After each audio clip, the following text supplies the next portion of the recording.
আবু আলম মোহাম্মদ শহীদ খান, আজ সর্বদলীয় বৈঠকে ভারতের প্রতিরক্ষা মন্ত্রী রাজনাথ সিং বলেছেন আর কোনো সামরিক অভিযান পরিচালনা করতে চায় না নয়াদিল্লি।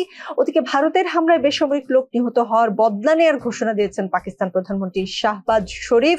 বলেছেন শহীদের প্রতি ফোঁটা রক্তের বদলা নেব। আবার এরই মধ্যে শুনতে পেয়েছি হামলা পাল্টা হামলার মধ্যেই দুদেশের জাতীয় নিরাপত্তা উপদেষ্টা পর্যায়ে ফোন আলাপ হয়েছে বলে জানা গেছে। ভারত পাকিস্তান সংঘাত কোন দিকে যাচ্ছে? প্রথমত হচ্ছে ভারত পাকিস্তানের যে বর্তমান সংঘাত, সেটা মনে হচ্ছিল যে একটা সীমাবদ্ধ ভাবে হবে। ভারত যেটা বলেছে যে রাজনাথ সিং এর কথা যেটা বললেন, তারা তাদের টার্গেট যেগুলো ছিল সেগুলোতে হামলা করেছিল এবং তারা একটা জিনিস বলেছে যে এখানে সন্ত্রাসীদের ক্যাম্প ছিল, যারা সন্ত্রাসবাদী কার্যকলাপে যুক্ত ছিলেন বা জঙ্গি কার্যকলাপে যুক্ত ছিলেন তাদের ক্যাম্পে তারা হামলা করেছেন এবং কোনো সামরিক স্থাপনায় হামলা করেননি। তো এই অবস্থায় তারা বলেছে যে তারা আর কোনো হামলা চালাবে না বা পরের দিকে এসকেলেশন করবে না, আর কি ডিএসকেলেশন চায় তারা। তো সেখানে পাকিস্তানের পক্ষ থেকে যে বলা হয়েছে যে তারা তো বলেছেন যে সময় হলে আমরা আমাদের জবাব দেবো, এবং আপনি যেটা বললেন যে প্রতি ফোঁটা রক্তের তার আগে কিন্তু পাকিস্তানের পক্ষ থেকে সিন্ধু নদীর পানি নিয়ে কথা বলা হয়েছিল যে রক্ত গঙ্গা বইয়ে দেওয়া হবে। তো এটা অরুন্ধতী রায় যেমন বলছেন যে এটা পাকিস্তানের যারা শাসক গোষ্ঠী বা ভারতের যে শাসক গোষ্ঠী আছেন তারা তাদের মতো বাক্যবান চালিয়ে যাচ্ছেন, এবং কিছু কিছু তো ঘটনা ঘটছে, কিছু কিছু ঘটনা আমরা প্রত্যক্ষ করছি, এবং এরপরেও কিছু ড্রোন হামলা এগুলো আসছে। তো বিভিন্ন পক্ষের দাবি বিভিন্ন রকম। আপনি যদি এনডিটিভি বা ভারতের কোনো মিডিয়া শুনেন তাহলে দেখবেন যে এখানে কি ধরনের কথাবার্তা বলা হচ্ছে। আপনি উল্টা দিকে যদি ডন বা জিও টিভি বা পিটিভি শুনেন তখন দেখবেন একটা আলাদা চিত্র আনা হচ্ছে। তো এখানে এখন বাকযুদ্ধ এবং যুদ্ধটা শেষ পর্যন্ত কোন পর্যায়ে গড়াবে এটা নিয়ে মন্তব্য করাটা খুব কঠিন, বাট বিশ্ব নেতৃবৃন্দ এবং অন্যান্য সকলেই চেষ্টা করছেন যাতে এই জায়গাটায় তাদের মধ্যে একটা মতৈক্য পৌঁছানো যায় এবং এই যুদ্ধটা যাতে শেষ হয়। যুদ্ধ মানেই তো হলো মানুষের ক্ষতি, সাধারণ মানুষের ক্ষতি। আসলে যুদ্ধের কিছু পক্ষ লাভবান হয় সবসময়, তারা খুবই সামান্য কিছু মানুষ, পার্সেন্টেজ হিসাবে তারা 5%ও না, তো তারা হয়তো লাভবান হবে, কিন্তু একেবারে 95% সাধারণ মানুষ যুদ্ধের কারণে ক্ষতিগ্রস্ত হবে, এটা আমরা নিশ্চিত।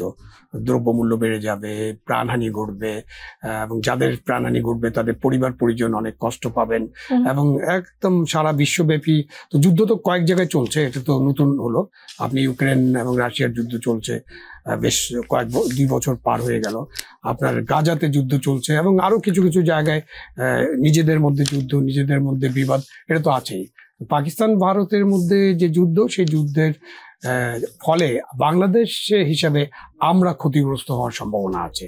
আমাদের বাণিজ্য, আমাদের মানুষের জন্য আমদানি রপ্তানি, আমাদের ব্যবসা বাণিজ্য, এবং আমাদের সিকিউরিটি কনসার্নও আছে, নিরাপত্তা, যুদ্ধটা কোন দিক থেকে কোন দিকে করাবে এবং সেখানে আমরা কি ধরনের ভূমিকা নিব, এটা খুবই ইম্পর্টেন্ট।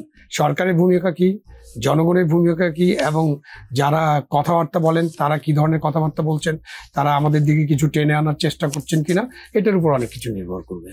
জি, আব্দুল নূন তুষার যুক্ত আছেন আমাদের সঙ্গে। আব্দুল নূন তুষার, যা বলছিলাম যে সর্বশেষ যে তথ্য আমাদের হাতে সেই অনুযায়ী সর্বদলীয় বৈঠকে ভারতের প্রতিরক্ষা মন্ত্রী রাজনাথ সিং বলেছেন ভারতের দিক থেকে আসলে কোনো সামরিক অভিযান পরিচালনা করা হবে না, কিন্তু পাকিস্তান এক ধরনের হামলা চালাতে পারে, সেটার জন্য ভারত প্রস্তুত। পাকিস্তানও হুঙ্কার দিয়েছে।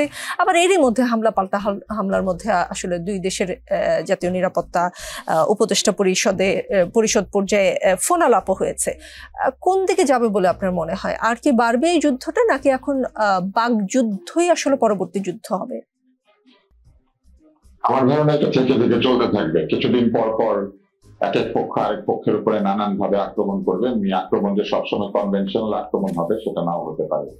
যে বিষয়টি আমাদের মনে রাখতে হবে সেটা হচ্ছে ভারত এবং পাকিস্তান কারোই অর্থনৈতিকভাবে দীর্ঘদিন যুদ্ধ করার মতো সফলতা নাই।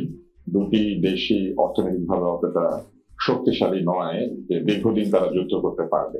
ফলে তারা এক ধরনের আনকনভেনশনাল যুদ্ধে জড়িয়ে পড়ার সম্ভাবনা আছে, এবং এই যুদ্ধের মধ্যে দিয়ে যেহেতু তাদের অর্থনীতি ক্ষতিগ্রস্ত হবে এবং সেনাবাহিনী বিভিন্ন জায়গাতে অধিক পরিমাণে নিযুক্ত করতে হবে, তাদের অভ্যন্তরীণ যে বিবদমান পক্ষগুলি আছে তারা সুযোগ নিতে শুরু করবে। ফলে আমি মনে করি যে এইটি যদি দ্রুত সমাধান করা না হয় তাহলে দীর্ঘ সময়ের জন্য এই অঞ্চল সংক্ষুব্ধ হয়ে উঠবে এবং এখানে এক ধরনের আক্রমণ পাল্টা আক্রমণ কিছুদিন পর পরে চলতে থাকবে।